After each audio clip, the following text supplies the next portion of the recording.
বন্ধুরা, শুভ সকাল। তো এখন বাজে 6টা। তো তোমাদের দাদাভাই আর আমি ঝন্টির ঝাড়াইতে যাব। এখন চলে যাব ঝন্টির ঝাড়াইতে। এখন ঘর থেকে বেরিয়ে যাবো। তোমাদের দাদাভাই আগে চলে গেছে কচুবাটা আনার জন্য। কালকেও ঝেড়ে এসেছি, আজকে নিয়ে 2 দিন হবে, 3 দিন ঝাড়তে হবে। তো এই যে দেখো, ঘর থেকে বেরিয়ে গেছি। এই যে কচু পাতা, এটা আমাদের মার মন্দির।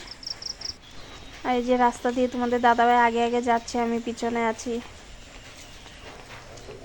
এই দেখো, এই গাছটাকে কি জানি বলে, নামটা আমি ভুলে গেছি, কিন্তু দাঁত প্রচণ্ড ব্যথা করলে এটার কষ দিয়ে দাঁত মাজলে অনেক ভালো।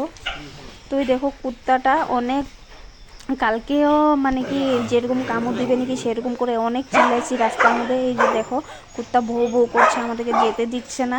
তো একটা পাশের পাশে ঢুকে গেছি, গেট খোলা ছিল সকাল সকাল। তারপর এই যে দেখো, শিব মন্দির। এই যে ভোলে বাবা, ওম নমঃ শিবায়, ওম নমঃ শিবায়, ওম নমঃ শিবায়।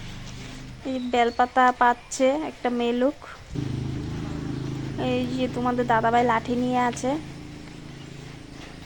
অনেক, মানে তারপরে জানতে পারছি কুত্তাটা অল্প পাগল আছে। তো মানে অনেকে কালকে যেরকম হচ্ছে না আমাদের সাথে, তোমাদের দাদাভাইকে বলছি লাঠি নিয়ে নাও, তারপর তোমাদের দাদাভাই লাঠি নিয়ে নিয়েছে।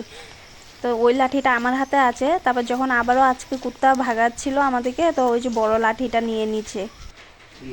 তো এই দেখো, জন্টির জ্বালানোর জন্য আমি তো এইসব দেখাই নাই। এখন তোমাদের দাদাভাই ঝাড়বে। পান তাম্বুল 21 টাকা, কচু পাতা দিয়ে তেল দিয়ে ঝাড়ে। এই দেখো, তোমাদের দাদাভাই ঝাড়ছে। আমার ঝাড়া হয়ে গেছে আগে, তারপর তোমাদের দাদাভাই ঝাড়ছে।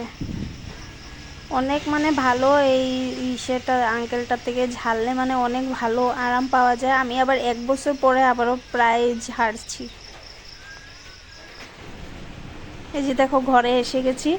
আমি ঘর ঝাড়ু দিয়ে চলে গেছি, কিন্তু ঘর বিছনা উঠাই নেই। এখন সব কাজ করব, করে তারপর স্নান করব। তোমাদের যদি ভালো লাগে লাইক কমেন্ট শেয়ার সাবস্ক্রাইব করে দেবে।